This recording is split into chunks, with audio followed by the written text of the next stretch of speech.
Olá, pessoal de casa, começando mais um programa Gui Boaventura, a partir de agora até 1h30 com você trazendo informação. Então, pode rodar, Adriana, que o programa já começa.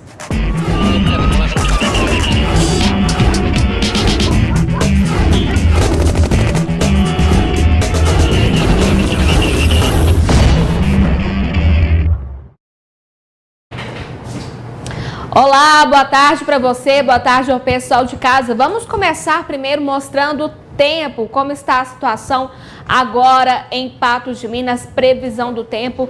A informação, nós estamos vendo aí o tempo nublado, bastante nuvem, a previsão de chuva, possibilidade de pancadas de chuva durante esse feriado. A previsão, inclusive, é de que esse feriado seria bastante chuvoso aqui na nossa região. Sábado ficamos aí na promessa, pouca chuva, mas ontem caiu água aqui em Patos de Minas. Nós temos aí a previsão máxima de 25 graus aqui na nossa cidade, mínima de 18. Nós temos também Rio Paranaíba na tela, entre 17 e 23 graus. João Pinheiro entre 19 e 26 graus, até essas cidades que nós temos informações aí de máximas mais quentes, nós temos aí a previsão ainda de chuva. Neste momento, em Patos de Minas, 24 graus na nossa cidade. A umidade relativa do ar registrada é de 76%. Então, nós estamos vendo aí imagens ao vivo de Patos de Minas com o tempo bastante nublado aqui na nossa cidade. E essa previsão também de chuva é para toda a nossa região. Possibilidade de pancadas de chuva é aquilo que a gente sempre espera aqui para nossa região, que a água venha mansinha, venha tranquila, que não haja aí problemas que a gente registra aí com inundações, enchentes, alagamentos, mas que sim venha para molhar aí o lençol freático e que nosso nível dos lagos, dos rios possa aumentar. Temos também o telefone para você participar aqui com a gente ao vivo. Eu estarei aqui à frente do programa hoje e amanhã e você pode participar aqui comigo mandando a sua mensagem. Você pode mandar o alô, abraço, pode me contar aí através desse WhatsApp se você está trabalhando ou de folga nessa véspera de feriado. Está trabalhando igual a gente, que manda mensagem pra gente, fala de onde que você está vendo o nosso programa hoje. E aí você também pode ligar e participar com a gente. Manda alô, abraço, feliz aniversário, tudo que você quiser a partir de agora aqui no nosso programa. E quem está mandando a mensagem concorre na sexta-feira a produtos aí da Semil, Copatos, 2 refeições do restaurante Vintage. E na próxima semana, sem ser nessa quarta-feira, na próxima, você concorre também à promoção Copatos Visita a Sua Casa. Vamos ver aí os destaques de hoje do programa? Mulher é assassinada na frente dos filhos em Lagoa Formosa e suspeito é preso. 26 pessoas são mortas durante a operação conjunta em Varginha.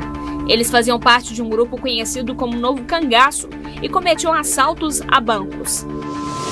Mulher com diabetes precisa de cirurgia e família pede transferência para o hospital regional. Hoje é segunda-feira, dia de Todos os Santos. O programa Gui Boaventura já está no ar.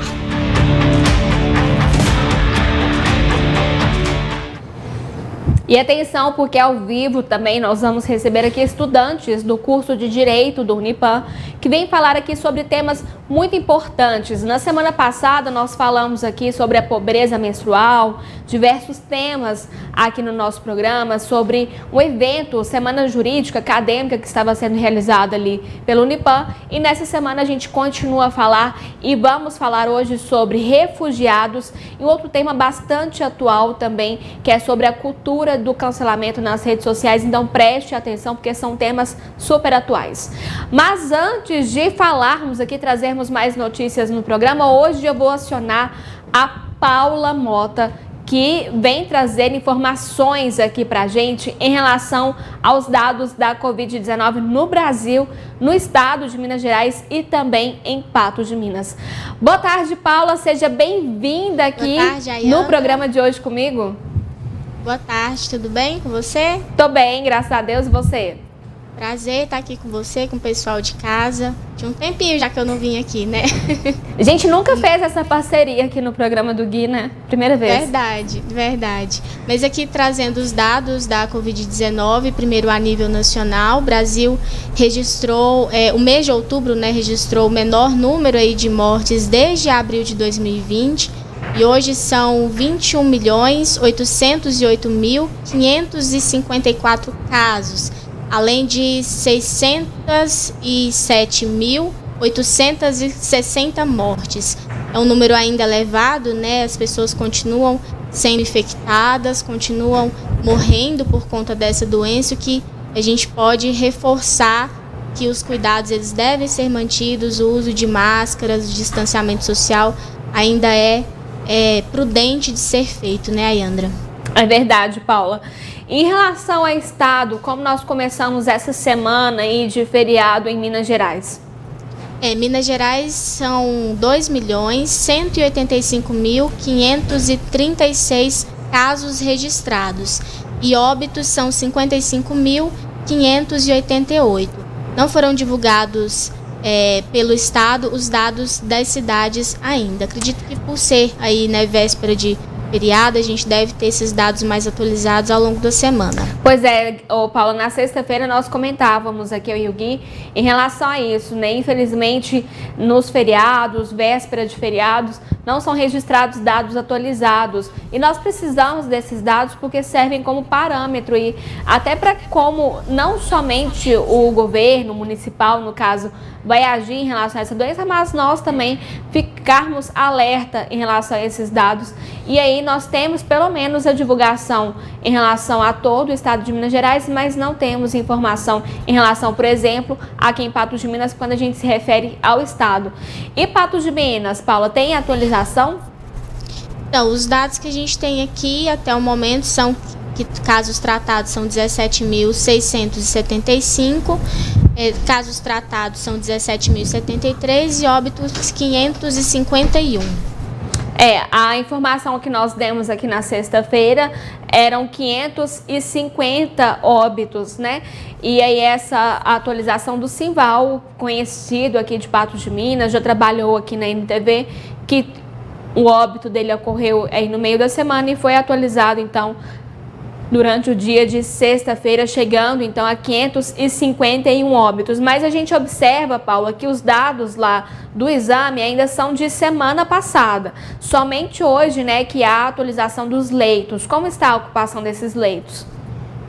Então, ocupação de leitos, nós temos aqui casos internados para hoje, 2 clínicos, 2 de UTI, Covid públicos em 0%, a taxa de ocupação, UTI 5%, e ali no vermelhinho nós temos leitos totais, os leitos clínicos em 57,22%, UTI 40,40%, e ocupação total de leitos, o de baixo, né, o vermelho de baixo, 51,54%, clínicos 147, UTI 4%, que a gente falava agora há pouco, né, um número baixo, mas que não deixa de ser preocupante, porque são pessoas que estão ali internadas, que estão em recuperação.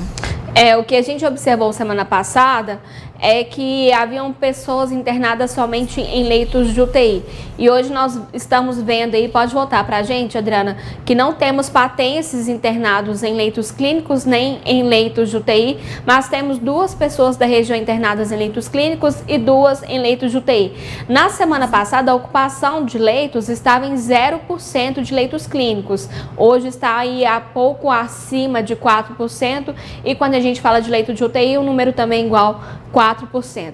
Mas, Paulo, se tiver alguma atualização, alguma novidade, eu aguardo você aqui para você trazer mais novidades para a gente. Pode deixar. Obrigada, continue comigo então, trazendo as informações. E eu sigo aqui trazendo mais detalhes, mas antes eu vou falar da Clínica Odontológica Medic Mais. Pode rodar. Na Clínica Medic Mais, você tem tratamento odontológico e dentistas de todas as especialidades.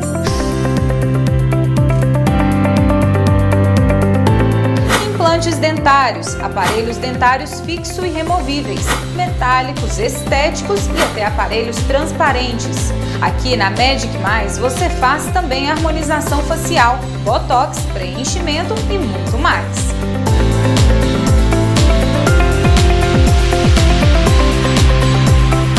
Agende agora com nossa equipe de dentistas e sorria para sempre. Magic Mais, a clínica do coração e do seu sorriso.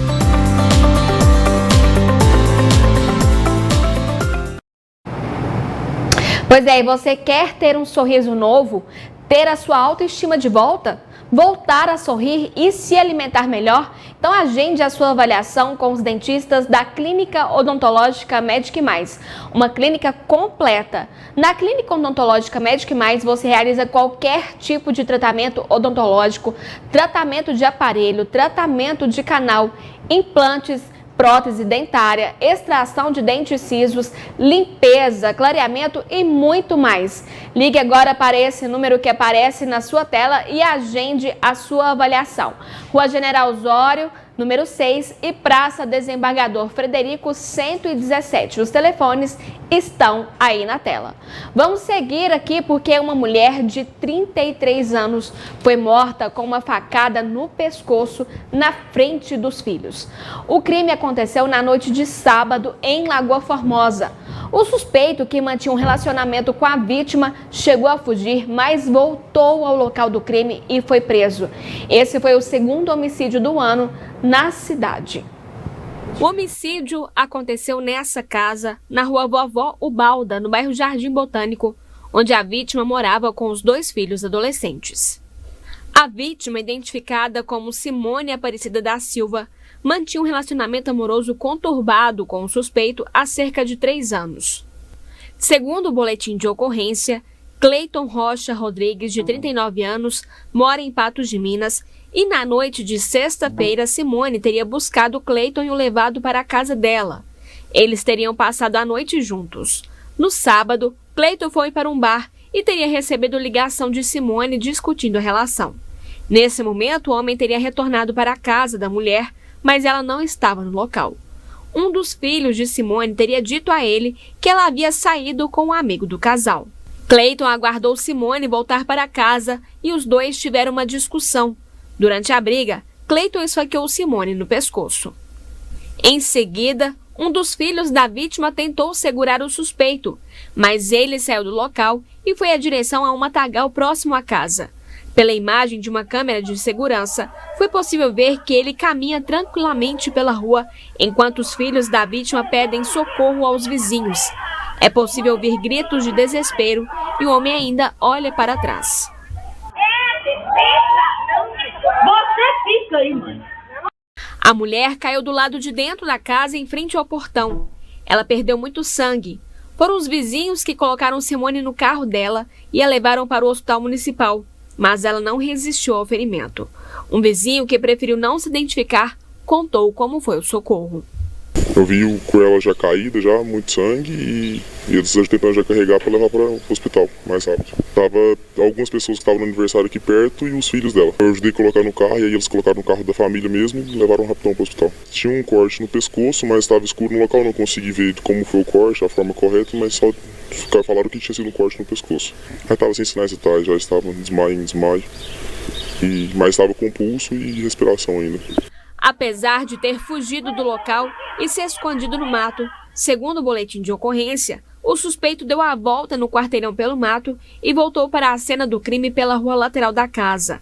Segundo testemunhas que preferiram não gravar com a nossa equipe, logo após o crime, um dos filhos de Simone saiu em uma moto procurando pelo autor. Ao retornar para casa e ver o suspeito, o menino jogou a moto em cima de Cleiton e o segurou. Houve tentativa de linchamento, mas a polícia chegou ao local e prendeu o suspeito. Ele saiu, tem câmera de segurança que pegam ele saindo, devagar, mas ele não estava no local, só os filhos dela pedindo socorro mesmo. Ele retorna ao local depois. O filho dela vai atrás dele, pega ele. Aí a polícia militar impede, ele começou a linchar o cara na hora e a polícia militar impediu. O filho que pegou o autor. Cleiton foi encaminhado ao hospital e posteriormente à delegacia. A faca usada no crime foi apreendida. Simone era natural de Nova Ponte. Ela estava em Lagoa Formosa há cerca de 5 meses, onde tinha uma oficina mecânica de caminhões. Ela deixou 3 filhos menores de idade. Um deles morava com os avós em Nova Ponte. Ela não tinha parentes em Lagoa Formosa e foram os vizinhos que cuidaram dos adolescentes até a chegada dos familiares. Ainda segundo a polícia, existem 2 ocorrências envolvendo o casal. Uma foi registrada em 2020 na cidade de João Pinheiro. Simone tinha um bar no local e ela e a sócia foram agredidas por Cleiton e outro homem. A outra ocorrência foi registrada como dano no dia 27 de agosto deste ano, na mesma casa onde ela foi morta. A informação é de que nesse dia ela teria ligado para Cleiton ir até o local, mas ao chegar lá, ela não abriu o portão. Ele tentou pular o muro e danificou a concertina da casa. Pois é, Cleiton confessou o crime ao delegado de plantão e foi encaminhado ao presídio Sebastião Satiro. Simone foi sepultada na cidade de Nova Ponte.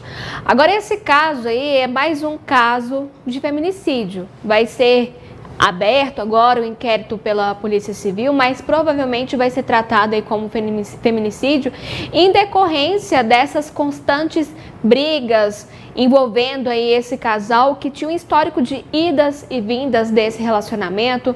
Já chegaram, inclusive, a ser registradas 2 ocorrências, uma de agressão na cidade de João Pinheiro ano passado, onde Simone aí tinha um bar. Cleiton teria ido até o local, agredido ela e a sócia. Ele estava na companhia de outro homem.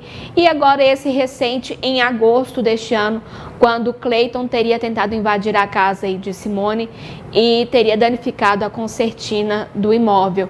Mas, embora tenha essas situações aí de brigas constantes entre o casal, ocorrências registradas, nós conseguimos, até onde nós conseguimos apurar, não tinha nenhuma medida protetiva envolvendo aí esse casal. Até porque na noite de sexta-feira para sábado, os 2 teriam passado a noite junto.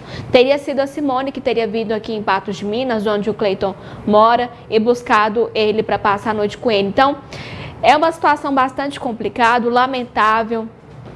Os 2 filhos adolescentes da Simone presenciaram toda a cena da agressão, do esfaqueamento. Inclusive, foi um dos filhos dela que conseguiu segurar o Cleiton até a chegada da polícia. Houve ali um princípio de linchamento, mais um homicídio na cidade de Lagoa Formosa, infelizmente envolvendo aí toda essa situação. Continuamos aqui apurando e buscando mais informação desse caso para a gente trazer para os nossos telespectadores. E olha só, a Polícia Militar divulgou recentemente dados que apontam para a redução nos índices criminais em Patos de Minas, principalmente os relacionados aí aos homicídios. A 10ª região da Polícia Militar registrou 31% de redução da criminalidade, principalmente dos crimes de homicídio. E diante dos dados relevantes, Minas Gerais foi considerada um dos estados mais seguros para se viver. Minas Gerais, nessa toada de redução criminal, traz também Patos de Minas aqui à frente hoje na redução do número de homicídios. Isso, nós estamos hoje com 31% de redução criminal, com projeção para que ao final do ano fiquemos aí nessa margem também de redução. A redução já vem sendo registrada também nos últimos anos. Um dos aspectos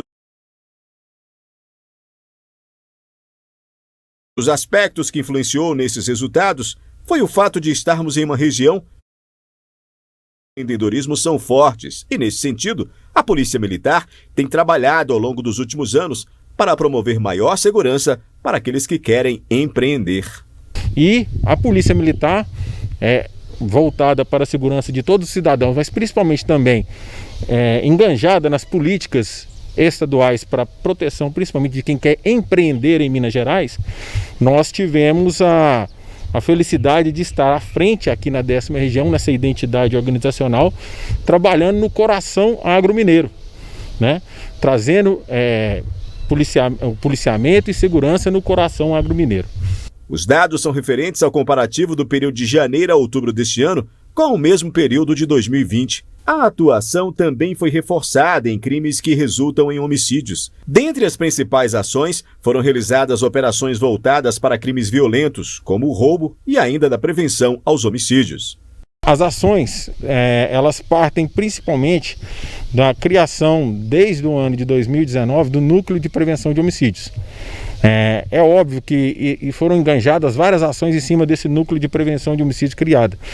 Isso trata diretamente os crimes que podem acontecer e levar ao homicídio, tanto em violência doméstica como qualquer outro tipo de desavença que possa acontecer na rua. Então, os crimes de ameaça, os crimes de homicídio tentado, os crimes de lesão corporal, eles são tratados de forma especial, de modo a prevenir e identificar possíveis revides, né, desses crimes que ocorrem. Então, pois é, mais uma vez a Polícia Militar aqui na nossa região divulgando dados, mostrando o trabalho efetivo que vem sendo realizado aí pela Polícia Militar na nossa região, com redução desses índices criminais, principalmente em relação aos crimes de homicídio, e que assim continue, né, sendo cada vez mais reduzidos esses números aí desses crimes, principalmente contra a vida aqui na nossa cidade e também nas cidades vizinhas. E olha só, se tem uma coisa que a gente sabe é que cada mulher é única. Então, os cuidados com a sua saúde também devem ser.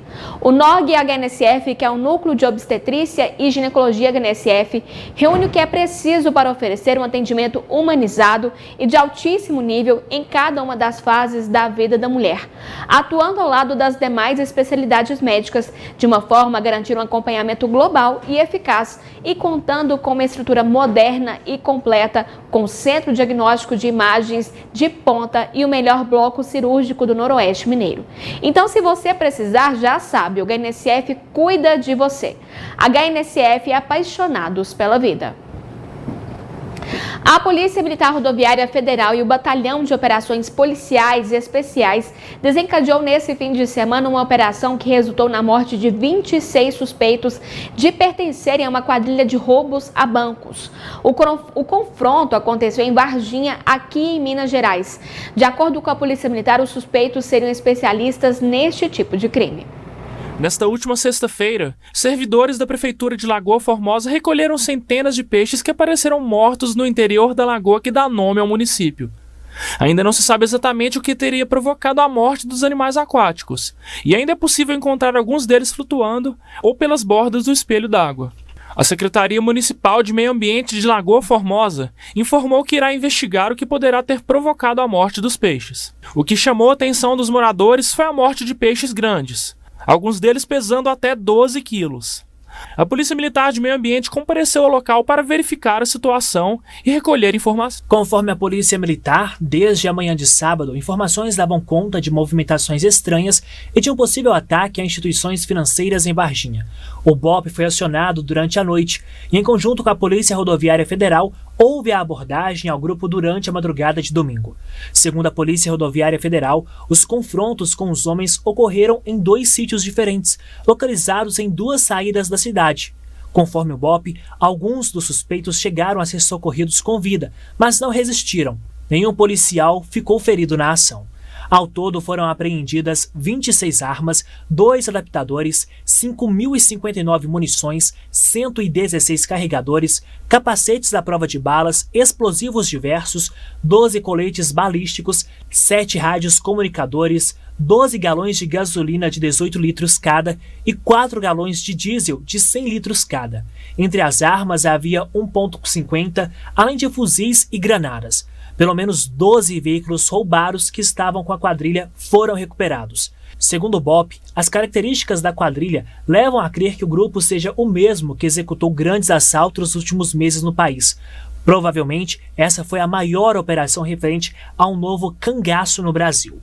A polícia confirmou que os homens mortos têm relação com crimes cometidos contra instituições financeiras em Uberaba, Minas Gerais, Araçatuba, em São Paulo, e Criciúma, que fica em Santa Catarina. A Comissão de Direitos Humanos da Assembleia Legislativa de Minas Gerais pediu uma apuração sobre as mortes. O Fórum Brasileiro de Segurança Pública também acredita que uma investigação deve ser feita para apurar a ação.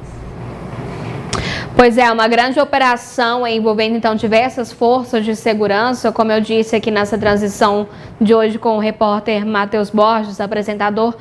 E aí a gente aguarda então para saber mais detalhes. Essas vítimas ainda não tiveram seus nomes divulgados, mas ao que tudo indica pelas investigações, inclusive com a interceptação aí de mais um crime que seria cometido na cidade de Varginha, um ataque ao Banco do Brasil, ao que tudo leva a crer é que essa quadrilha já cometeu diversos crimes, inclusive aqui na nossa região, na cidade de Uberaba. Era responsável por promover diversos assaltos e ataques a agências bancárias. E aí a gente tem aí o outro lado, como, por exemplo, a Assembleia Legislativa de Minas pedindo aí apuração em relação a essas mortes e a gente acompanha. Agora, vários peixes foram encontrados mortos nesse fim de semana no principal cartão postal da cidade de Lagoa Formosa. Ainda não se sabe exatamente o que teria causado a mortandade. Servidores da prefeitura passaram sábado recolhendo os peixes e as causas para o impacto ambiental ainda deverão ser investigadas pelo município, que foi o que informou a Secretaria Municipal de Meio Ambiente em Lagoa Formosa. Nesta última sexta-feira, servidores da Prefeitura de Lagoa Formosa recolheram centenas de peixes que apareceram mortos no interior da lagoa que dá nome ao município. Ainda não se sabe exatamente o que teria provocado a morte dos animais aquáticos, e ainda é possível encontrar alguns deles flutuando ou pelas bordas do espelho d'água. A Secretaria Municipal de Meio Ambiente de Lagoa Formosa informou que irá investigar o que poderá ter provocado a morte dos peixes. O que chamou a atenção dos moradores foi a morte de peixes grandes, alguns deles pesando até 12 quilos. A Polícia Militar de Meio Ambiente compareceu ao local para verificar a situação e recolher informações. Pois é, hoje eu fiz contato com a Polícia Militar de Meio Ambiente para saber se já havia alguma novidade, mas a informação é de que o administrativo não está trabalhando hoje, só retorna aos trabalhos na quarta e a gente aguarda aí para saber o que foi apurado. Agora vamos falar da Bom Pastor, porque amanhã é um dia especial para muitas famílias e também para Bom Pastor.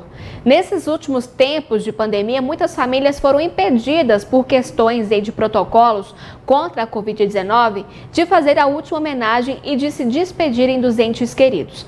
Por isso, aqui a Adriana, que vai falar pra gente como colaboradora da Bom Pastor, como ela viu essa situação de perto, como foi ver as pessoas não podendo despedir aí dos seus familiares. Boa tarde a todos. Boa tarde, Adriana. Olha, não foi uma situação muito fácil, porque você assistir os familiares não podendo ver, né, os seus entes queridos, foi muito doloroso. Eu acho que não só no nosso meio, mas em outras áreas também, mas não foi muito fácil passar. Pois é, e a Bom Pastor tradicionalmente faz um ato de carinho aí com essas pessoas, acolhendo elas no Dia da Saudade, que vai ser comemorado amanhã, sem olhar quem quer que seja. E quando você recebe esse tipo de carinho, qual que é o seu sentimento, Adriana? Você já passou por isso? Olha, eu passei há 3 anos que eu participo e é muito gratificante, porque a partir do momento que você oferece um mimo às pessoas que estão indo ali fazer visita, você recebe um carinho tão grande que você se sente mais obrigado de oferecer mais amor àquelas pessoas. Eu falei, eu vou lá, né, oferecer esse mimo, mas eu saí ganhando nessa história. Foi muito carinho recebido. Que coisa boa, né? E aí a gente sabe que esse assunto, que é a partida de um ente querido, traz muitas lembranças, né? Às vezes lembranças boas, às vezes lembranças tristes, mas como você se sentiu quando foi convidada para participar e representar outras pessoas que também tiveram esses entes aí que partiram? Como que foi viver o outro lado, essa pessoa que homenageia essas famílias? Ao mesmo tempo que foi assustador, né? Fiquei lisonjeada, assim, com o Grupo Bom Pastor, porque não só como colaboradora, eu fui cliente, né? Eu perdi meu pai. Então, assim, foi um carinho tão grande que a partir do momento que você necessita dos nossos serviços, você vê a qualidade, sabe? Desde o primeiro atendimento, da remoção. Então, eu fiquei assim, foi um privilégio participar. Isso sabe? Emociona? Muito. É um turbilhão de emoção que você vendo. não sabe descrever. Sabe, a não ser lágrimas mesmo, mas foi muito bom. Pois é, e pra gente seguir agora com essa homenagem, vamos ver aí um pouco do que a Bom Pastor tem feito aí pros seus clientes, do que preparou aqui pra gente. Pode rodar. Saudade é mais que uma palavra, é um pouso nas memórias, um sinal de vida das lembranças, uma segunda casa do amor, um sentimento atemporal, uma recordação viva, uma presença sentida na alma. Hoje, para mim, a saudade dói mais do que há 24 anos, se eu não me engano, atrás. Não é fácil explicar a saudade com palavras. A saudade é para ser sentida. Tem dias que são mais, tem dias que são menos, mas eu acho que é uma coisa que nunca vai deixar de existir. Vai aumentando com o tempo, vai se fortificando com o tempo. Mas é tanto amor que ele literalmente transcende. Ele transcende a dor, transcende o sofrimento, transcende a ausência, que é a parte mais difícil. Alguém que se foi, permanecerá para sempre vivo em verdadeiros sentimentos que chamamos de saudade. Dia da Saudade.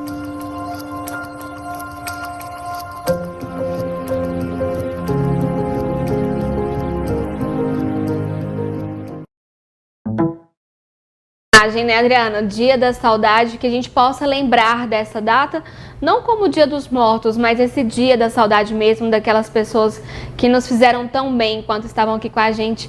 E que bom que existem vocês lá trazendo essas palavras de conforto e carinho para essas famílias que vão estar nos cemitérios aí nesse feriado. Obrigada aqui pela sua participação, viu? Eu que agradeço, tá? E saudade que é uma coisa que a gente não sabe descrever, mas é muito fácil sentir. Obrigada. Obrigada a você. E é isso aí, gente. Bom pastor sempre presente quando faltam as palavras.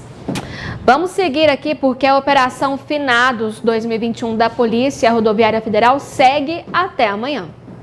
As ações da PRF serão desenvolvidas com foco na diminuição de acidentes e no reforço do efetivo em locais estratégicos das rodovias. Além de buscar a fluidez do trânsito, combater as infrações, especialmente aquelas que podem provocar acidentes, como as ultrapassagens indevidas e proibidas, e dirigir sob influência de álcool, dirigir com velocidade incompatível e transitar pelo acostamento. Este ano, não serão impostas restrições de tráfego durante o feriado para veículos pesados. Em todo o estado, cerca de 800 agentes da Polícia Rodoviária Federal se revezarão ao longo dos trechos mais movimentados e considerados críticos pelo alto índice de acidentes ou pelo elevado número de infrações de trânsito. Pois é, e um idoso de 86 anos morreu após ser atropelado por um motociclista na última sexta-feira na cidade de São Gotardo. De acordo com o boletim de ocorrência, ao chegarem ao local, os militares depararam com o idoso caído no chão. Uma ambulância socorreu o idoso para o pronto-socorro inconsciente e com vários ferimentos na região do crânio. Na unidade hospitalar, o idoso foi reanimado e, após ser entubado, foi transferido para o Hospital Regional aqui em Patos de Minas, mas ele não resistiu aos ferimentos. Câmeras de monitoramento flagraram em um motociclista cessando a contramão e atropelando o idoso. O condutor não desviou da vítima para evitar o atropelamento e a polícia segue nos rastreamentos para tentar identificar e localizar o motociclista. E um acidente foi registrado na noite de sexta-feira em Lagoa Formosa. Uma mulher de 19 anos perdeu o controle do carro e bateu em uma palmeira.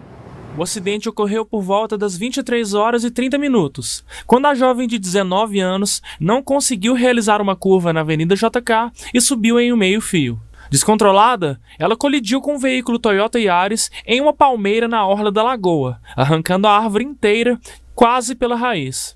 Com o impacto, a parte frontal do carro ficou bastante danificada. O veículo era ocupado pela condutora, uma outra moça de 20 anos e um rapaz de 22 anos, que sofreram alguns ferimentos. A motorista sofreu escoriações no peito, no local em que passa o cinto. A moça de 22 anos sofreu luxações pelo corpo e o rapaz de 22 anos nada sofreu e dispensou atendimento médico. A condutora contou aos policiais que havia consumido bebidas alcoólicas e voltava de um bar. Ela foi conduzida ao hospital municipal e a passageira de 22 anos foi levada para Patos de Minas. Segundo o boletim de ocorrência, foi constatado que a motorista havia ingerido bebidas alcoólicas por meio do teste de etilômetro. e ela foi autuada pela infração de trânsito e posteriormente liberada após a assinatura de um termo de compromisso de comparecimento. Mais um caso clássico, né, onde o motorista, no caso uma mulher, ingere bebida alcoólica, assume a direção do veículo e acaba provocando um acidente que teve, no caso, vítimas de ferimentos. E agora a gente segue falando aqui porque um acidente causado pela queda de uma árvore, esse sim um acidente, uma situação inusitada, foi registrado na noite de sábado no quilômetro 27 da MG 410 em Presidente Olegário e ninguém ficou ferido. O motorista de 55 anos de idade disse que seguia na Fiat Toro com placas de Unai no sentido BR-040 Presidente Olegário quando percebeu que havia uma árvore de grande porte caída sobre a pista. Ele disse que acionou o freio do veículo, mas devido à pista estar molhada e escorregadia, não conseguiu parar o carro e bateu na árvore. O homem não ficou ferido. A documentação do condutor e do veículo estavam regular. Pois é, acidentes aí registrados nesse feriado prolongado na nossa região e daqui a pouco a gente traz mais detalhes, porque antes eu venho falar para você da CEMIL, porque se tem uma combinação que faz parte da história de todo mineiro, é a tradicional café com leite. A CEMIL, sabendo disso, decidiu elevá-lo a um outro nível. O leite CEMIL é sem dúvida alguma o preferido dos mineiros e vem conquistando o Brasil. Afinal, além de puro e saboroso, o leite CEMIL é produzido com um ingrediente muito especial, que é a qualidade. É isso mesmo, agora você encontra essa mesma qualidade também no café. O café CEMIL vai deixar o seu clássico com o mais puro sabor do Cerrado Mineiro. Ficou curioso e quer conhecer mais? Então acesse o site cemil.com.br e confira. E se você já consome o leite CEMIL e conhece a qualidade, cobre na padaria ou no supermercado da sua preferência também o café CEMIL. Olha só, o grupo de patrulhamento tático da Polícia Rodoviária Federal prendeu hoje pela manhã na BR-365, aqui em Patos de Minas, um homem de 23 anos portando cigarros de maconha. A droga é conhecida como colombinha. Segundo o autor, que é usuário, ele adquiriu entorpecente em Campinas, em São Paulo, pelo valor de R$ 25,00 o grama. Ele afirmou ainda que em sua cidade natal, que fica na Bahia, não se encontra essa droga. Além do entorpecente, também foram localizados aparatos aí para o uso e consumo da droga, como o de chavador e também um isqueiro. A maconha colombiana, ou conhecida aí como colombinha, é um tipo de entorpecente com maior pureza que a maconha prensada e o quilo varia entre 20 a 30 mil reais. E 2 homens foram presos na noite de sexta-feira e uma arma de fogo foi apreendida durante a operação Rota Segura da Polícia Militar Rodoviária. A abordagem à moto aconteceu no quilômetro 177 da MG 354 em Patos de Minas. Questionados sobre a arma, os 2 rapazes disseram que portavam um revólver para defesa pessoal.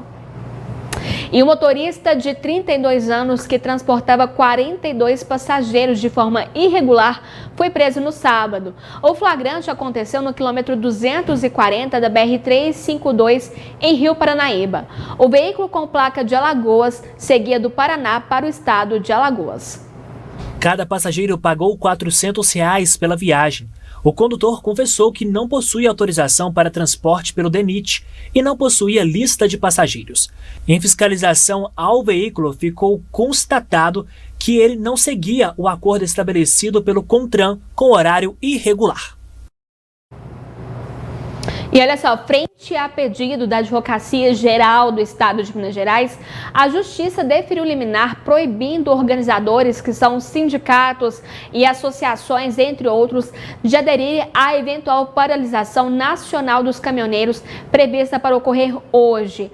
A decisão diz respeito a fechar o trânsito em qualquer trecho das rodovias mineiras, sob pena de multa de R$ 50 mil por ato ou hora de bloqueio, limitado ao valor de R$ 1 milhão.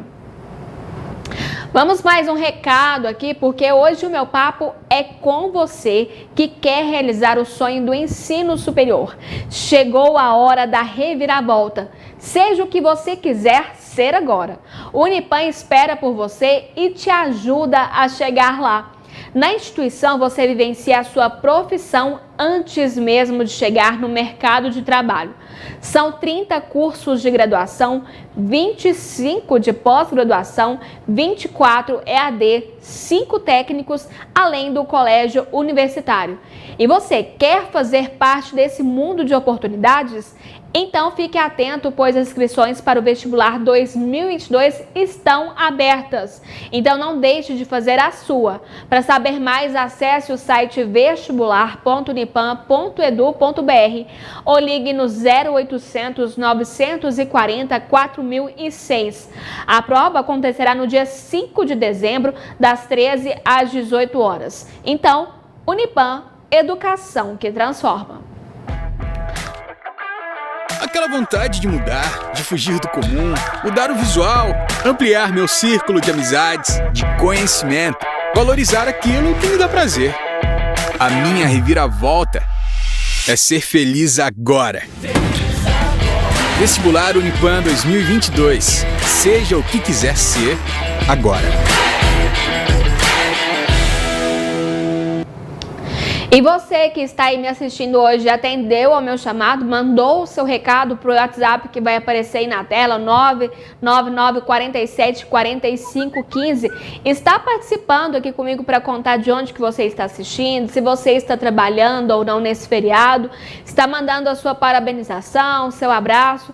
E lembrando, viu, você que participa aqui com a gente concorre a sorteio na sexta-feira. E na próxima quarta-feira, sem ser essa semana outra, tem mais um sorteio da promoção Copatos Visita Sua Casa. Então vamos ao recado do pessoal de casa participando aqui comigo hoje, segunda-feira, véspera de feriado. Vamos ver quais são os recadinhos aí. A Cidinha: boa tarde, Ayandra. Manda um abraço para o meu filho João Vitor e minha madrinha Lia. Então abraço para vocês, Cidinha, João Vitor, Lia, para todo mundo que está me assistindo. A Glória: boa tarde, Ayandra. Manda um abraço para minha amiga Flávia, que faz aniversário hoje. Flávia, feliz aniversário, parabéns para você, um abraço para você, Glória. A Geile: boa tarde, Ayandra, manda um abraço para minha sobrinha Adenia, que nome diferente, e o seu marido Elias, que completaram aí 15 anos de casado ontem. Parabéns então ao casal, 15 anos de casado, não é para qualquer um não, hein? Cleuzinha: boa tarde, Ayandra, tudo bem, minha linda? Tudo bem, obrigada. Manda um abraço para minha amiga Glória, no bairro Gramado. Então, um abraço para você, Glória, lá do bairro Gramado. A Sabrina Franciele: boa tarde, Ayandra, manda um abraço para o meu sogro Nilson, lá no Nossa Senhora Aparecida. Ele adora o programa. Abraço para vocês e continue assistindo, viu? O Gui volta quarta-feira, está descansando, mas eu tento trazer aqui um pouquinho das informações. O Paulo: boa tarde, Ayandra, como vai? Vou bem, obrigada. E vocês aí de casa? Que bom te ver hoje, estou de folga. Tá aproveitando, né? Enquanto a gente aqui tá trabalhando. Manda um abraço para minha família. Então, um abraço para você, Paulo, e para toda a sua família. A Maria José: Dona Maria, muito conhecida minha, super amiga aí da nossa família, sempre assiste aqui o programa. Boa tarde, ainda estou te assistindo, você está muito poderosa, obrigada. O que aconteceu no nosso Gui? O Gui tá de folga, Dona Maria, tá aproveitando aí o feriadão prolongado, mas ele merece ter esse descanso. O Luiz: Ayandra, boa tarde, quero mandar um beijo e um abraço para minha esposa Aurineide, para minha filha Luana e todos que estão assistindo o programa. Então, um abraço para você, Luiz, a sua família e a todos que estão participando e assistindo aqui a gente. E se você quer ver o seu recadinho aqui na tela, quer mandar a sua sugestão de pauta, reclamação, seu abraço, só apontar a câmera aí para o nosso QR Code ou anotar e salvar aí o nosso número aqui da NTV, o WhatsApp 999474515. Além de você contribuir aqui com o nosso programa, nosso jornalismo, você também concorre a vários brindes. Vamos agora em frente, tem muito mais informação. Matheus, estudante do curso de Direito Unipan, já está aqui comigo. Daqui a pouco ele vem falar sobre os refugiados, que foi tema aí de Semana Jurídica do Unipan, e a gente traz mais detalhes daqui a pouco. Olha só, o Cicobi Credipatos ajuda você a se planejar para o futuro. A poupança Credipatos é uma das formas de investimentos mais tradicionais, sem burocracias e com rentabilidade garantida. E pensando especialmente na educação financeira, a Credipatos oferece também a poupança Kids, para que você possa ensinar para o seu filho desde cedo a importância de poupar. E as vantagens não param por aí não, viu? Porque poupando no Sicoob Credipatos você ainda concorre a prêmios semanais com a poupança premiada. Então não perca tempo, procure uma das agências Credipatos e saiba mais. Falou Sicoob e pensou Credipatos. A promoção Poupança Premiada do Sicoob tá com tudo. São 5 prêmios de R$2.000 toda semana. Carro, moto, kit casa nova e 2 prêmios de R$20.000 todo mês. 2 prêmios de R$200.000 e 2 Hilux no sorteio final. Para participar, cadastre-se no site. A cada R$200 depositados, você ganha o número da sorte para concorrer. Sicoob, faça parte. Olha só, a gente fala agora de um apelo, uma filha que busca há 1 ano e 8 meses informações sobre o paradeiro do pai.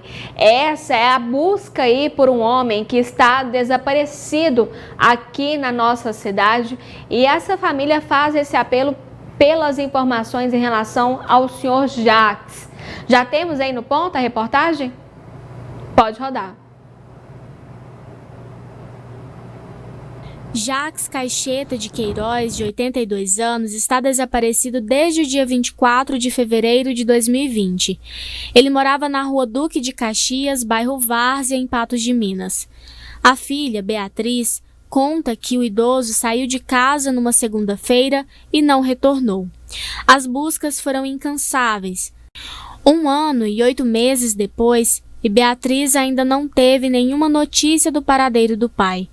Ela conta que a polícia conversou com conhecidos do senhor Jacques, que disseram que ele poderia ter tirado a própria vida no Rio Paranaíba. Mas a filha não acredita que isso possa ter ocorrido. Eles deduziram que meu pai estaria deprimido e que provavelmente se suicidou se jogando no rio, que na época estava transbordando, estava muito cheio. Eu não acredito em momento nenhum que meu pai tenha se suicidado. Ele tinha muito amor pela vida e tinha muito amor pelas coisas dele. Ele não ia simplesmente se suicidar. Eu não acredito nessa hipótese. Mais uma vez, ela deixa o apelo à população, que se tiver qualquer informação que possa ajudá-la a encontrar o senhor Jacques, será de grande valia.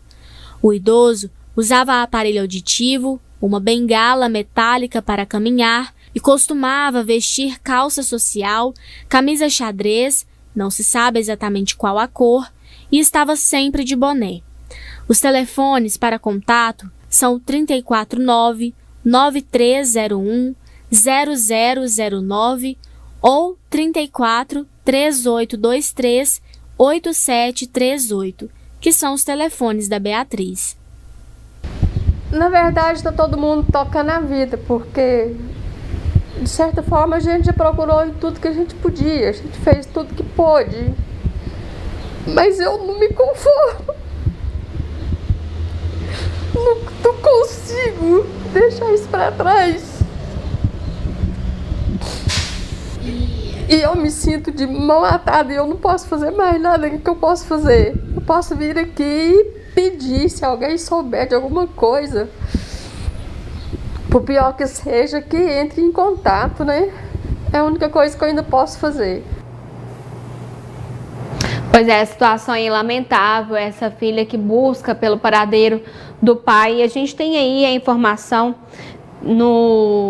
vai rodar aí pra gente nossos contatos, porque se você tiver alguma informação, você pode entrar em contato com a polícia através do 190 ou nos telefones da Beatriz, que falou aí com a nossa reportagem, o 99-301-009 ou 3823-8738. Ajude aí se você tiver qualquer informação, por mais relevante, às vezes você acha que é uma informação irrelevante, mas que pode contribuir muito para a localização do Sr. Jacques, que está fazendo muita falta para os seus familiares. Vamos seguir aqui porque a gente fala agora da Copatos. Sabe qual o melhor jeito de começar bem o seu dia? com leite Copatos. A qualidade do leite pasteurizado da Copatos vai bem com tudo, acompanhado ou sozinho. O produto que não contém conservantes na sua fórmula é considerado um dos alimentos mais completos e importantes da nossa alimentação devido às proteínas, ao cálcio e às suas vitaminas. A Copatos leva até você um produto fresquinho e de altíssima qualidade. Então inclua mais essa delícia Copatos no seu dia a dia. E se você quer ter a visita da Copatos aí na sua casa e ganhar uma cesta recheada dos melhores produtos, então não deixe de participar e ter aí o leite pasteurizado e toda a linha de produtos Copatos na sua geladeira. E de mandar também a sua mensagem para o nosso WhatsApp, tá aí na tela o número 999474515, porque a promoção Copatos Visita a sua casa está a todo vapor e eu estou esperando a sua participação para nós aqui do programa e a Copatos batermos na sua porta. Então não perca mais tempo. Agora vamos falar sobre saúde, porque familiares de uma mulher internada na UPA pedem ajuda. A dona Osélia descobriu que tem diabetes e desenvolveu uma ferida em um dos dedos da mão e vai precisar amputá-lo. Para isso, precisa ser transferida para o hospital regional, que é o hospital de referência. E aí, a família pede para que o caso seja agilizado para que a ferida não se espalhe por toda a mão. Vamos acompanhar. Osélia está internada na unidade de pronto atendimento de Patos de Minas, a UPA, depois de ser diagnosticada com diabetes e de desenvolver uma ferida em uma das mãos. Pós-Covid, ela começou a ficar fraca, emagreceu muito e foi fazer uns exames de rotina e nos exames constatou que ela está diabética e apareceu uma bolinha no dedo dela como se fosse uma queimado. E daí para cá foi piorando, até tomou conta de todo o dedo dela e ela trabalha na área de limpeza e estava pondo luvas e isso foi agravando cada dia mais. Foi no médico e o médico encaminhou ela cá para a UPA e ela veio e fez deblindação no dedo, aí voltou para casa, não suportou as dores e teve que voltar de novo. O estado da mulher piorou e agora ela precisará amputar o dedo. Um procedimento que precisa de urgência ou, segundo informaram aos familiares, poderá se espalhar. O que os médicos relataram para ela, que é uma infecção e que a infecção pode cada dia mais agravar e que ela pode perder a mão todinha. Muito triste, porque ela está aqui na UPA, internada, já vai fazer 8 dias, sentada numa cadeira, muito fraca, não está conseguindo alimentar direito. Hoje a filha dela teve que vir aqui ajudar a dar o banho nela e desesperada, porque cada hora que a gente manda uma mensagem para ela, a queixa dela é que está sofrendo muito, está com muita dor. O procedimento só pode ser feito no hospital regional ou em hospital particular, mas a cirurgia é cara e a família não consegue arcar com os custos sozinha. Eles fizeram até uma vaquinha online para arrecadar o valor, mas ainda não é o suficiente e por isso pedem ajuda. Primeiramente, só para deblindar era 4.000 e aí depois refizeram o orçamento e foi para 11.000. A gente tentaram até uma vaquinha online, mas o valor que a gente já conseguiu nessa vaquinha até agora é só de R$ 425. E a gente não tem como e nem onde tirar esses 11.000. Porque a gente vive de salário, como ela mesma trabalha, ganha salário mínimo, paga aluguel, é sozinha, não tem ninguém para ajudar ela. Então a gente não tem como. E a ajuda que a gente veio pedir foi para quem pode nos ajudar. Através dessa reportagem, a gente pede, pelo amor de Deus, que dê uma luz, que ajude a gente. Quem puder ajudar por meio de doações, pode entrar em contato pelo telefone 349-9929-2368 e falar com o Soleni, cunhado da Osélia, ou ainda acessar o link na tela. Qualquer um dos dois lados que chegar primeiro é bem-vindo, tanto quanto a vaquinha quanto a vaga no regional. Se sair vaga, por exemplo, em Belo Horizonte, em Uberlândia, a gente agradece muito, que a gente quer que o caso seja selecionado e que ela possa sair dessa com a mão dela, pelo menos, que o dedo já não tem como mais recuperar. Pois é, a informação é de que a dona Osélia continua aí na UPA aguardando uma transferência. Quando a gente fala aqui do hospital regional, porque é o hospital de referência para as para Patos de Minas e também para os 33 municípios que compõem aqui a nossa macro-região. Mas o que a família pede é que, dependente para qualquer hospital que seja referência aí pelo SUS nesse tipo de tratamento, que aconteça, que ocorra essa transferência e que isso seja agilizado aí pelo SUS Fácil, que é quem faz a regulação de transferência desses pacientes. Fato é que ela já tem a informação aí de que perdeu um dos dedos da mão e a família corre contra o tempo para que ela não perca toda a mão com o avanço dessa doença. Então fica aí registrado o nosso apelo e o nosso pedido para que essa transferência ocorra o mais rápido possível. Agora, outra reclamação é porque cuidadores reclamam da falta de locais apropriados para o armazenamento de dietas para as sondas enterais da UPA. A falta de refrigeradores para dietas interais para pacientes da UPA tem causado transtorno para aqueles que aguardam por atendimentos ou transferências para outros hospitais. Lídia Amaral trabalha como cuidadora de idosos e relata que a situação já ocorre há bastante tempo. Aqui nós estamos com um problema muito grande, que o pessoal não tem lugar da gente guardar a dieta, porque assim, tem a temperatura certa das dietas. Então hoje aconteceu que eu fui na farmácia, onde que tinha lugar de geladeira. A mulher falou para nós que não podia guardar a dieta. E aí a gente falou assim, tinha que ter um lugar próprio, uma geladeira para consumo, para a gente guardar as nossas dietas. Dieta é cara, dieta vem de fora. A maioria da família traz o pessoal que tem as dietas que é de gasto ou sonda que o pessoal passa. Então a gente não tem um lugar, a gente está reclamando por causa disso.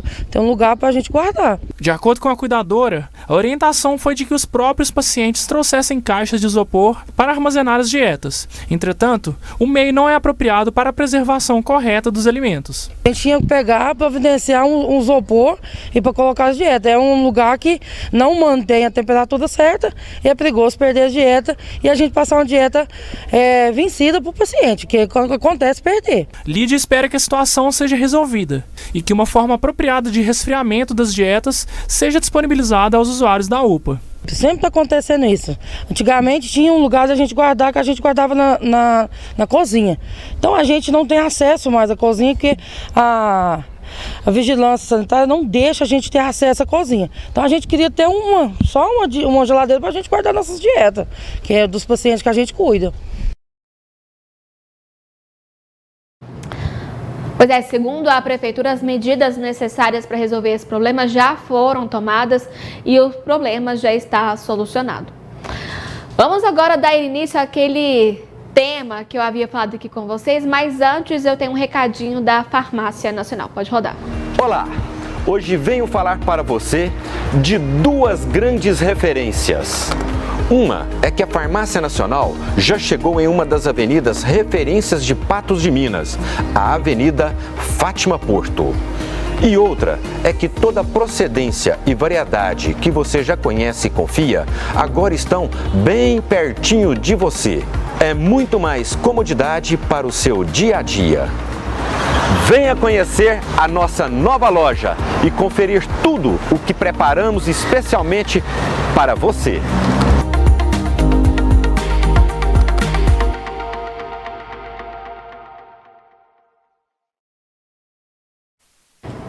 Pois é, gente, no início do programa eu anunciei aqui que nós iríamos receber a professora do curso de Direito do Unipan, aqui em Patos de Minas, e também 2 estudantes para falar de temas que estão cada vez mais em pauta, né? Bem-vinda, Sabrina, bem-vinda, Matheus, professora e estudante do curso de Direito do Unipan. Obrigada, Ayandra, é sempre um prazer estar aqui, ainda mais sobretudo para falar de direitos humanos, desse evento nosso que finalizou, que foi um sucesso, saldo extremamente positivo aí, não só com os operadores do direito, não só com os estudantes, mas para toda a sociedade em geral. Pois é, durante toda a semana passada, vocês trataram de diversos temas, junto aí em 2 eventos, né?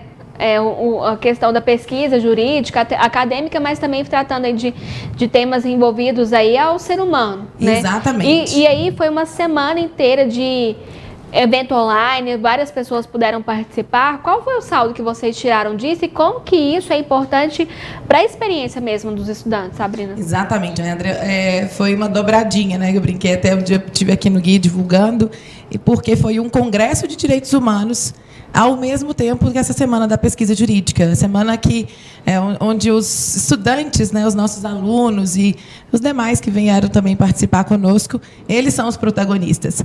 Então, tinha o horário deles, onde eles apresentavam palestras, minicursos. Estão aqui hoje conosco 2 alunos que apresentaram, né, um apresentou minicurso, o outro apresentou trabalho, então, muito bem avaliado, inclusive. E o saldo é positivo. Falar de direitos humanos e tratar de direitos humanos é sempre positivo. Você levar isso até a sociedade, porque é um assunto, de fato, que não interessa somente aos operadores do direito, né? Então, a gente tenta, inclusive, utilizar desse espaço, como o Gui, você, né, dando aí essa oportunidade para chegar até a sociedade, a população, que muitas vezes não sabe dos seus direitos, né? Aquilo que se encontra, às vezes, numa legislação e que, em princípio, parece um pouco confuso. Então, o nosso papel aqui é levar isso até a sociedade de uma forma mais clara. Semana passada a gente falou aqui com o Gui sobre pobreza menstrual, que é um tema muito em pauta hoje em dia. Hoje a gente vai aprofundar mais sobre a questão dos refugiados e o Matheus é quem vem trazer esses detalhes aqui pra gente. Matheus, a questão dos refugiados é uma questão assim que, inclusive, recentemente, uma foto aí de um pai e um filho, aquela cena que viralizou, foi eleita a foto do ano, mas essa cena, ela não pode ser eternizada somente como uma foto, um momento que choca, que impacta a gente aqui, mas de que forma que nós aqui desses países, que muitas vezes o Brasil, por exemplo, é um país que acolhe muitos refugiados, de que forma que a gente pode estar mais inserido nesse tema e ajudar também, fazer a diferença? Boa tarde, Ayandra. Boa tarde. Bem, como você disse, essa questão dos refugiados é uma questão muito, assim, atual, muito importante. Nós vemos aí na mídia essas imagens tão dramáticas, né, de pais jogando seus filhos por grades, pais entregando seus filhos para soldados, para cuidarem deles. E, como você disse, nós não podemos nos prender a esses momentos de drama que fica aí na televisão, na mídia, porque a questão que essas pessoas vivem, a problemática que essas pessoas vivem, ela se perpetua. Ela não para ali no momento da foto, ela não está congelada ali naquela foto para sempre. E a realidade dessas pessoas vai muito, muito além do que nós vemos na televisão. E o Brasil, sendo um país que atualmente está recebendo muito mais refugiados do que nós recebíamos anteriormente, principalmente refugiados da Venezuela, do Haiti, agora refugiados afegãos com a crise atual, nós precisamos pensar em soluções que possam envolver tanto a sociedade civil quanto o governo, de uma forma mais geral, porque só tendo a colaboração tanto das pessoas quanto do governo que nós podemos auxiliar de forma efetiva essas pessoas. E por que eu falo sociedade civil? Eu não falo em tomar iniciativas nem nada do tipo, porque foge do nosso poder, né? Mas há uma questão muito grave com os refugiados, que é a questão da xenofobia. Em qualquer país de forma geral aqui falando, que eles chegam, eles encontram essa dificuldade. E muitas vezes as pessoas ficam presas àquelas ideias do senso comum. Ah, veio para roubar meu emprego, veio para pegar dinheiro do meu governo, veio para aterrorizar a população, é terrorista. Trazer doenças. Aqui. Exatamente. E o Brasil, de uma forma geral, historicamente falando, ele sempre teve uma política externa em relação aos refugiados que é meio segregacionista. Para você ter uma ideia, nós consideramos refugiados só aquelas pessoas vindas da Europa. Então, nós temos um histórico aí já muito grave de não acolhimento dessas pessoas. E eu acho que agora que nós temos a oportunidade de ter uma reparação histórica do que ocorreu com os refugiados no século passado, nós devemos agarrar essa oportunidade e realmente pensar em soluções mais efetivas e práticas. Há muitas iniciativas, não vou aí fora não, porque também não adianta comparar Brasil com países como Suíça, Dinamarca, Noruega. Realidade completamente diferente. Mas iniciativas do próprio Brasil aqui, de cidades brasileiras, que nos provam que a questão dos refugiados não deve ser enfrentada como um fardo, e sim como algo comum que nós conseguimos lidar se planejado direitinho. E embora a gente acompanhe aí que muitas pessoas são acolhidas aqui no nosso país, muitas vezes é uma situação assim, que o governo acolhe, mas que quem cuida não é o governo, né? São muitas instituições aí sociais, igrejas, Sim. que fazem esse trabalho de tentar colocar essas pessoas no mercado de trabalho, até porque muitas delas têm formação, são muitos médicos, muitas pessoas que têm formação no seu país, mas que não conseguem exercer essa formação aqui no Brasil, por exemplo, né? Exatamente. Nós temos, de associações, nós temos a Caritas, que é da Igreja Católica, que sempre fez um trabalho excepcional aqui no Brasil, desde muito tempo, durante regime militar, durante redemocratização, sempre acolheu. Nós temos casos de acolhimento de refugiados chilenos, uruguaios, no contexto de ditaduras militares aqui na América Latina. E como você disse, essas pessoas, elas têm formação, elas não são pessoas, porque nós temos uma visão de refugiados como pessoas que estão jogadas. Vagabundas, né? Vagabundos no mesmo, num termo mais popular. Mais, E elas não são. Nós, inclusive, quando acolhemos os refugiados afegãos na década de 90, na primeira subida do Talibã ao poder, uma das questões que os refugiados mais enfrentaram aqui foi eles serem jogados em trabalhos indignos, porque na cultura islâmica tem alguns trabalhos que são mais excluídos, assim. E pessoas altamente formadas vindo para o Brasil trabalhando como porteiros. E não é que eu estou desmerecendo essas profissões, claro que não, são todas importantes, mas uma pessoa que preparou por anos chega aqui e é jogada por escanteio. Fica com empregos que muitas vezes outras pessoas não querem.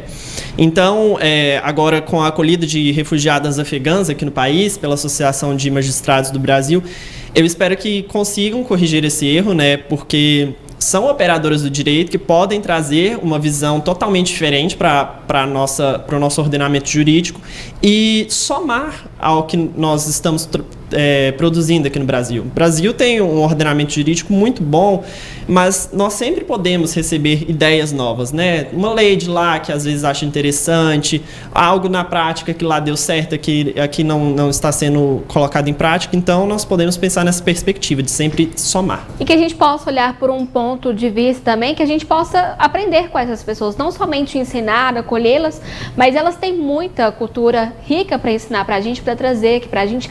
Aqui em Patos mesmo, a gente está falando aqui em relação a nível nacional, mas aqui em Patos a gente recebe muitas pessoas de fora e que a gente possa integrá-las ao nosso cotidiano e aprender também com elas, né? Exatamente.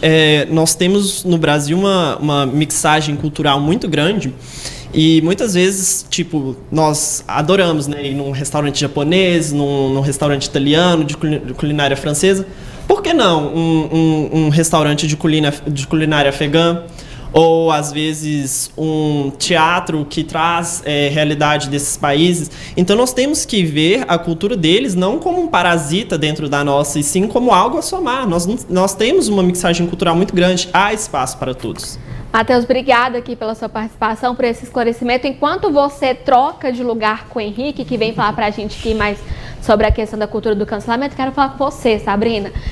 Te traz orgulho ver os seus alunos, né, seus pupilos, vocês levam esse conteúdo para eles, mas eles conseguem abordagens diferentes e trabalhar sobre um olhar diferente esses temas. Pode vir para cá, Henrique.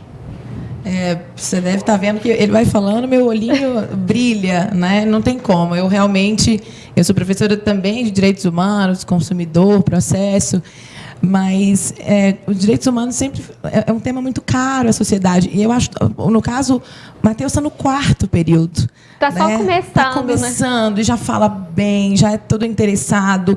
Essa pesquisa ele aprofundou, então realmente assim os olhinhos brilham e ver que esses alunos, né, aprofundam e não tem medo, vem aqui, debatem, então é um orgulho danado. Agora o Henrique, você está em qual período, Henrique? Eu estou no... Já está mais na reta final e vem falar de um tema para a gente muito polêmico, mas também muito necessário, porque a gente está na era da tecnologia, na era das redes sociais, faz parte do cotidiano de quase todos nós e a gente vê a cada dia, né, Henrique, exemplos em cima de exemplos, situações e novas situações sobre essa questão da cultura, do cancelamento, principalmente quando a gente fala aqui em redes sociais. Mas isso a gente também acaba vivendo hoje, vivenciando no nosso dia a dia, né? Em rodas, antes onde se discutia política, religião, futebol, ninguém mais pode emitir sua opinião porque as pessoas têm visões diferentes em relação a vários assuntos. Mas quando a gente fala hoje sobre cancelamento nas redes sociais, a gente está muito ligado aí à questão do machismo, da homofobia, do sexismo, né? Essas pautas, principalmente, são as mais envolvidas aí na cultura do cancelamento. E por que você acha que isso hoje é um tema tão importante a ser discutido? Porque, primeiramente, boa tarde. Boa tarde, Henrique. Porque todo dia que você entra na rede social, é alguém sendo atacada, é alguém sendo cancelado. Pode ser por vários exemplos. Hoje, o exemplo que a gente tem é o caso que teve do jogador de vôlei, né? Que ele teve uma fala homofóbica e ele foi punido por isso.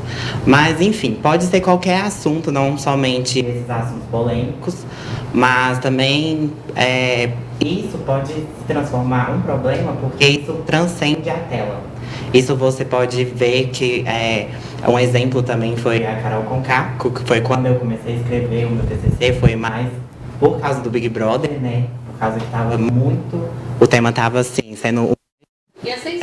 em ascensão. E isso transcende a tela do celular, a tela do computador. Por quê? Porque hoje tudo é igual. Você pode perder contrato, você pode perder emprego. A pessoa que está lá cancelando, ela realmente quer cancelar, ela quer extinguir aquela pessoa. E isso não traz só consequências para o cancelado, mas também para o cancelador. Porque isso pode também configurar no âmbito penal, como injúria, difamação, calúnia e várias outras consequências. E é muito importante debater isso porque no mundo que a gente vive hoje, que a gente está super conectado, como você pode expor sua opinião sem ser prejudicial? Pois é, isso que eu ia te perguntar. O que acontece? As pessoas, pensando ali que estão por trás de uma tela de computador, de celular, elas não vão ser identificadas. Tem nomes que não são sua identidade verdadeira nas redes sociais, e aí elas acabam não só criticando de determinada opinião, indo contra determinada opinião, mas, como você disse, cometendo crime. E pensando que é uma terra sem lei. É uma terra sem lei. Muitas E é vezes. assim mesmo, sabe? Não é uma De terra forma sem lei, alguma. internet? Henrique sabe dizer direitinho, né? Esse trabalho do Henrique foi, inclusive, o TCC, né? O famoso e temido TCC. Ai, meu Deus. Henrique apresentou o TCC e ele, né, discorreu sobre isso, trazendo exemplos. A gente tem até um exemplo agora, né? O Maurício. Então, realmente, a pessoa se esconde por detrás de uma tela, né, Henrique? É possível saber, identificar, através de um trabalho aí de investigação, quem é essa pessoa e se ela tiver tido cometido algum crime na internet, qual tipo de punição que ela pode receber? Sim, tanto que até a Sabrina hoje me falou, né, que você pode printar aquilo, pode ir na delegacia, fazer o boletim, igual eu falei, pode até incorrer nesses crimes, porque é crime na internet, e a gente tem lei para isso, então, assim, as pessoas que são canceladas, elas são amparadas, e é muito importante tomar essas providências, porque, igual a Sabrina falou, muita gente fala que a internet é terra sem lei, e realmente não é assim, porque a pessoa que está por trás, ela pensa, eu vou falar, porque geralmente, quando você está cara a cara, muita gente não tem coragem. Mas quando você está escondido por uma foto que não é sua, por um nome que não é seu, você simplesmente pega e dá a declaração e fala a ofensa, aquele discurso de ódio. Você fala para a pessoa e isso pode ter várias consequências. Então, é muito importante ir atrás dos seus direitos. Tem penas, também tem o âmbito civil, que a gente pode entrar com uma indenização moral também. E a internet não é terra sem lei. Eu falo que é uma linha, a Yandra, a gente discutiu muito isso, né, Henrique? É uma linha muito tênue entre até onde vai a liberdade de expressão da pessoa falar, não, peraí, eu tenho a minha liberdade, isso é a minha liberdade de expressão, eu posso falar, isso é muito importante. Até onde que vai isso, até onde que seria considerado um crime, né? É uma linha muito tênue, difícil inclusive, porque é muito importante isso. Tudo que a gente conquistou até hoje, nós temos voz, a internet nos ajuda. Eu mesma, né, levanto bandeira nesse sentido de ter voz. Mas, né, até que ponto você justifica você ficar desferindo golpes virtuais, né, o que a gente chama do tribunal da internet. É muito cruel o tribunal da internet, às vezes. A gente teve caso, né, recentemente do menino que foi cancelado, suicidou. Então, a gente tem muita coisa. Às vezes, você está adentrando e isso, né, como o Henrique disse, vai para as ruas, a pessoa é ameaçada, a pessoa não pode sair na rua. E isso eu não estou falando só de artistas, não. Isso amanhã pode ser você, pode ser eu, pode ser o Henrique, pode ser quem está assistindo. Já aconteceu aqui com a gente na TV. Nós participamos aqui de um programa que traz pautas políticas, sociais, policiais, e é um programa, não é um jornal. Então o Gui emite aqui a sua opinião e já aconteceu também. O que a gente fala aqui não é que você não pode expressar a sua opinião. O que a gente fala é que a sua opinião não pode agredir quem você está falando, né? Tanto que vamos pegar o Instagram, que é o mais comum. Você tem o quê? Você tem total direito, você está ali no Instagram, você vai até lá, qual é a sua opção? Você não concorda? Você pode ir num comentário e discordar da melhor forma. Isso é o ambiente de debate. Isso é saudável. Isso é saudável. É o que faz expor. com que a sociedade caminhe para a evolução mesmo, né? Isso, você expor, você tem todo o direito de ir contra, de não, né? Como essas posições. Porque normalmente o cancelamento vem em relação raça, em relação à homofobia, né? Alguns temas desses mais atuais, né, e que são tão caros à sociedade. Porém, isso não te dá o direito de você sair ofendendo aquela pessoa, xingando, e aí a pessoa já perde a razão. Então, eu não concordei, você tem todo o direito de ir lá, parar de seguir, expõe lá a sua opinião, mas de forma educada, justa, né? De forma justa. Como se você estivesse debatendo cara a cara com alguma pessoa. Agora, em relação, Henrique, a essa questão do Maurício, que está sendo ainda uma questão bastante discutida e comentada porque foi recente. Ele fez um comentário considerado homofóbico, patrocinadores pediram pela licença dele no time, ele voltou, tentou se explicar, fez novos comentários aí considerados homofóbicos, foi demitido. Até que ponto a pessoa pode dar a sua opinião também? A gente está falando muito sobre a questão do cancelamento, mas até que ponto está certo ou errado o Maurício, porque ele tenta justificar o seguinte: gente, eu não estou dizendo que a pessoa não pode ser gay, que eu sou a favor da homofobia, eu estou dando a minha opinião. Mas até que ponto a opinião dele pode ser dada sem ser considerada uma incitação, uma apologia, por exemplo? Sim, o que acontece no caso do Maurício é que ele tem uma voz nacional enorme. Por exemplo, no Instagram dele, na quinta-feira, estava com 256 mil seguidores. Após a declaração toda a polêmica que aconteceu, ele está com 1 milhão de seguidores. Então, assim, o espaço dele aumentou muito. E ele foi... Sabrina, vamos fazer um favor? Me entrega... Pode entregar aqui o Vinícius, trocar, porque a gente está tendo um problema aqui no microfone. Pode continuar com ele. Então, voltando ao assunto.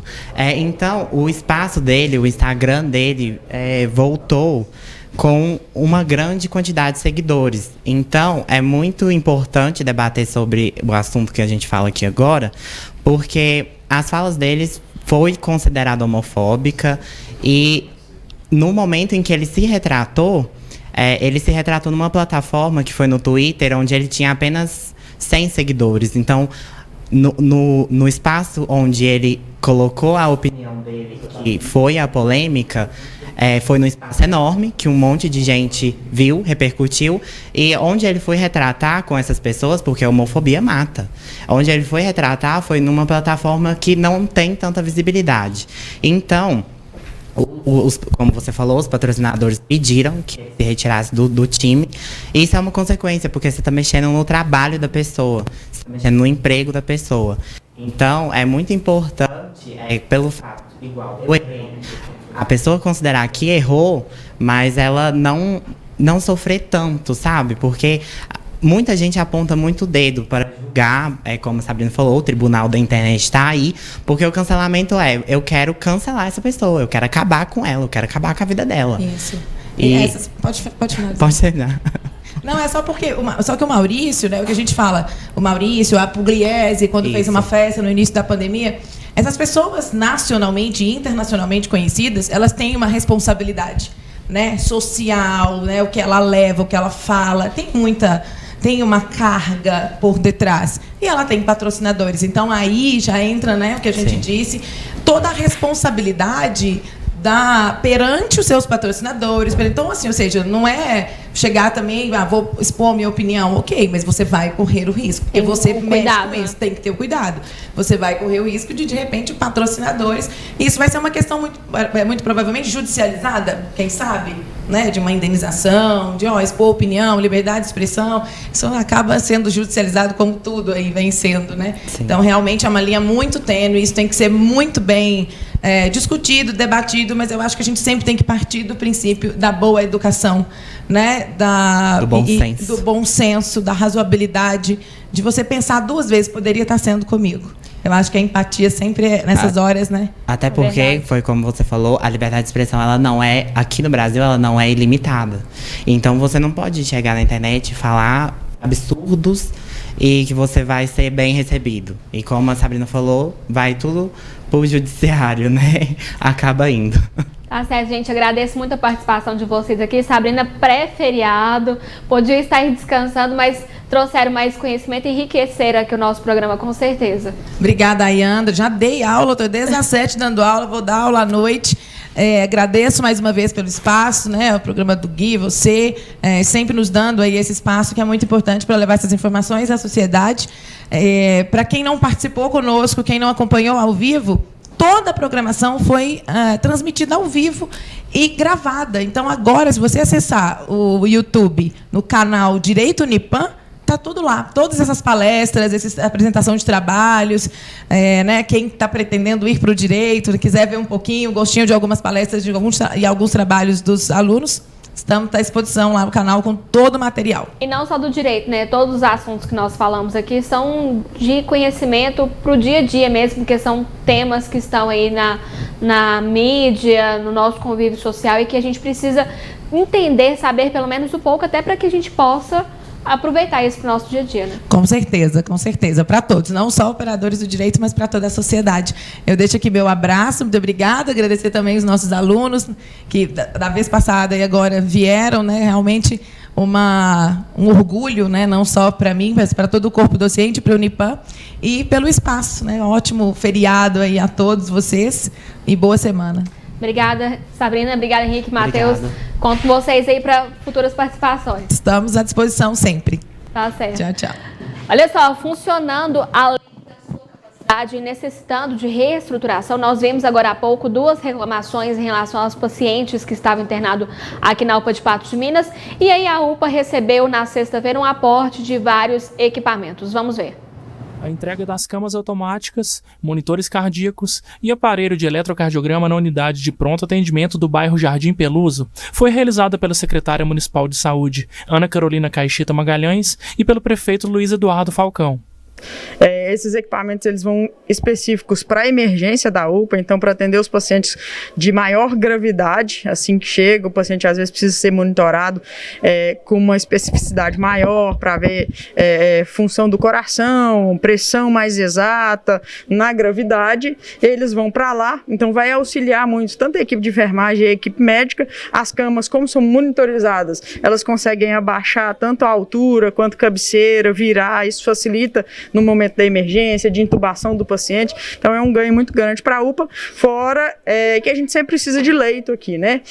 Tem uma precariedade nos equipamentos, tem muito tempo que não recebe equipamento novo na UPA, e as camas que estavam na emergência, que também são camas boas, elas vão substituir umas mais ruins aí da internação e dos outros setores. Segundo Falcão, a entrega dos equipamentos irá melhorar o conforto de quem utiliza a UPA. Além disso, ele prometeu melhorias que irão desafogar o sistema de saúde em Patos de Minas. Eu fiz essa visita aqui, estou aqui nesse momento, conversei com quase todos os pacientes aqui, acompanhantes, familiares, para dar satisfação, dizer que a gente está trabalhando para melhorar. E aqui, 5 camas automáticas, um equipamento de primeira linha, esses monitores completos aqui, monitores cardíacos. E então a gente vai fazer mais melhorias, vai também ampliar aqui a UPA, fazer uma reforma também, trazer mais equipamentos e o principal, levar procedimentos que hoje têm vindo para a UPA para Santa Casa. Então essa é a importância de ter o sistema de saúde mais bem estruturado, porque a UBS ela está ligada à UPA, que está ligada ao hospital de média complexidade e também ao hospital de alta complexidade, que no caso é o regional. De acordo com o prefeito, a previsão é que as obras para a reforma da UPA, que contarão com R$1 milhão em recursos, tenham início no ano que vem. O principal é o pessoal que aguarda um procedimento, no caso uma cirurgia, fora da UPA, né? No caso do regional, por exemplo. Pessoas aqui há 10 dias, 20 dias, esperando uma vaga, que é essa vaga que eu mencionei, que às vezes tem 100 pessoas para uma vaga. Então, essas pessoas vão demorando demais aqui, fica desconfortável, obviamente, a pessoa está fora da casa dela, e outras pessoas vão chegando e a parte interna já está cheia, então a coisa vai só virando uma bola de neve. E também as cirurgias eletivas. No caso, a Santa Casa vai concluir a construção lá de 3 salas cirúrgicas no final do mês que vem, e a gente está trabalhando muito para começar a fazer essas cirurgias eletivas em dezembro, para começar a desafogar essa fila, para que as pessoas possam fazer a sua cirurgia que está esperando há 1, 2 anos, muitas vezes. Pois é, que essa realidade da saúde aqui que nós estamos vivendo em Patos de Minas possa melhorar aí nos próximos momentos mesmo, porque a situação é urgente. Nós mostramos aqui 2 reclamações hoje de pessoas que precisam desse atendimento de qualidade na nossa cidade. Para a gente finalizar, uma informação aqui de última hora, porque um acidente foi registrado na manhã de hoje na Avenida Marabá. O condutor é um homem de 27 anos. A informação é de que ele passou mal ao volante enquanto subia a avenida e bateu em um poste. Ele recebeu atendimento médico e não teve ferimentos. Nós estamos vendo aí uma picape que bateu em um poste, mais um acidente envolvendo aí veículos e postes na Avenida Marabá, e desta vez a informação então é de que o condutor passou mal ao volante. Vamos acionar novamente a Paula Mota, que está lá na nossa redação me acompanhando aqui hoje. Paula, como é que foi o primeiro dia aqui de programa Gui Boaventura? Deu tudo certo? Achou fácil, tranquila? Mas tranquilo aqui, a gente segue acho que dá uma tensão, mas conseguimos, né? Conseguimos, vencemos esse dia, amanhã tem mais. Amanhã tem mais, estaremos aqui novamente. E teve mudança aí no painel coronavírus, Paula? Não, a gente acabou de atualizar aqui os dados, o número de óbitos continua em 551, de casos registrados 17.675. Descendo um pouco lá no painel, a gente tem a ocupação, que também públicos e privados clínicos continua em 4,44% e UTI 4,08%. Tudo igual, não teve atualização, a última atualização então de sexta-feira. A gente segue aí para saber se hoje à tarde vai ter alguma atualização para a gente trazer amanhã para os telespectadores, né, Paula? Exatamente, vamos acompanhar aqui, de repente até o final do dia a gente consegue esses dados mais atualizados, senão a gente volta a conversar amanhã. Ó, gente, a Paula não passou o sufoco, não foi só pelo primeiro dia aqui hoje no programa do Gui, não, viu? A Pititinha, como é que é o apelido do Gui, Paula? Chaveirinho. Chaveirinho, já trabalhou na rua hoje cedo para trazer informação para os nossos telespectadores. Vai voltar para a rua hoje à tarde e amanhã ela traz uma reportagem aqui falando sobre uma polêmica, uma situação envolvendo aí um anúncio outdoor, né, Paula? Sim, a gente conversou com o pessoal que colocou o outdoor, atualizou algumas informações com eles. A gente traz hoje ainda no NTV News, amanhã no Gui Boaventura. Conversei com uma professora também, representando a classe, né? É importante a gente ouvir esses dois lados, né? O quantos lados tiver da informação. E conversamos também com um dos vereadores representando a comissão.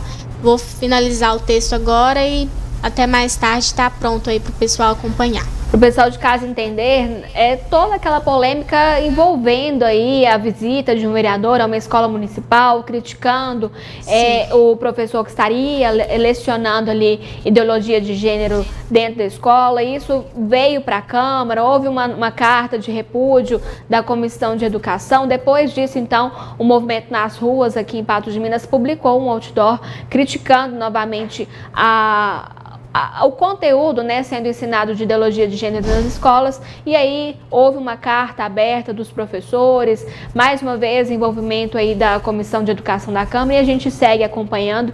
Então hoje no NTV News a matéria completa e amanhã aqui no programa Gui Boaventura pra gente repercutir. Paula, obrigada pela sua companhia. Amanhã a gente volta aqui meio-dia, viu? Eu que agradeço e até amanhã. Até amanhã.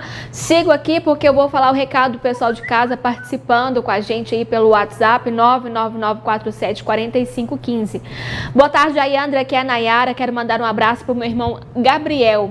Obrigada a você, Nayara, Gabriel. Um abraço para vocês aí de casa. Vera Lúcia, boa tarde, Ayandra. Desejo a você e a sua equipe uma semana abençoada. Amém. Seja abençoada, de muito trabalho, de muita força também, viu? Lido Lima, boa tarde, Ayandra, parabéns pelo programa, você tá top, obrigada, abraço para você. Vilma Fátima, boa tarde, Ayandra, você está representando o Gui, muito bem, obrigada. A gente tenta fazer aqui um pouquinho do que o Gui traz para vocês aqui todos os dias. Tânia, boa tarde, Ayandra, você está muito elegante, eu estou de folga e mando um abraço para todos os colegas do Zama Maciel. Obrigada, Tânia, por você estar aí de folga assistindo a gente aqui na nossa companhia e bom descanso para você e para a família Zama Maciel. Nílcia Reis Rocha, boa tarde, Ayandra, muito bom programa com você. Obrigada, Nílcia. Hélio, boa tarde, Ayandra, parabéns pelo programa, uma boa segunda-feira e semana a todos. Obrigada, Hélia, que essa semana seja de descanso para quem puder e de trabalho duro aqui para quem está aqui com a gente. Maria Inês, boa tarde, Ayandra, manda um abraço para o meu marido João, meu filho Arthur, minha mãe, aqui na Capela das Posses. Hoje está demais o programa. Obrigada. Pessoal também da região aí acompanhando a gente. Elânia Cardoso, boa tarde, Ayandra, tudo bem? Manda um abraço para minha sogra Maria Rosa Barbosa e um abraço para você. Então, um abraço para Elaina e também para Maria Rosa. Isabel Cristina, boa tarde, Ayandra, uma ótima semana a todos vocês. Manda um abraço para meu filho Gabriel e Júlia. Então, um abraço para você, Isabel, Gabriel e Júlia. Maria Sônia, boa tarde, Ayandra, manda um abraço para mim. Estou curtindo o primeiro dia das merecidas férias. Aí sim, hein? Tá podendo esse descanso todo aí, férias, mês de novembro, véspera de feriado. Hernani, olá, boa tarde, manda um abraço para nós. Eu, Hernani, então um abraço pro Hernani, para a esposa dele, a Sônia. Fizemos 42 anos de casados ontem. Gente, mas aí tem muita história, hein? Muita história para contar pra gente. Obrigada pela sua companhia hoje aqui comigo no programa Gui Boaventura. Amanhã eu volto com mais informação e continue participando e mandando seu recadinho aqui pra gente. Até lá!